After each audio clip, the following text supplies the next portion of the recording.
ఆశలు అంటూ నాకు ఏమీ లేదు. ఎందుకంటే నాకు దేవుడు ఎన్నో ఇచ్చాడు, ఎంతో ఇచ్చాడు. అయితే మందిరం ఆశీర్వదించబడాలి. సేవకుల కుటుంబంగా మేము దేవుని సన్నిధిలో ఇంకా బలంగా ఉండాలి.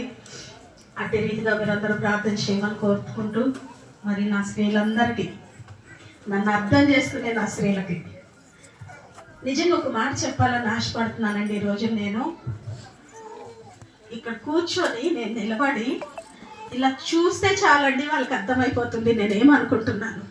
హల్లెలూయా. బైబిల్ గ్రంథంలో దావీదు మహారాజు గురించి దేవుడు ఒక మాట అంటాడు. దావీదు నా హృదయానుసారుడు. అంటే ఆయన ఏమనుకుంటున్నాడో అది దావీదు గారు ఖచ్చితంగా చేశాడు.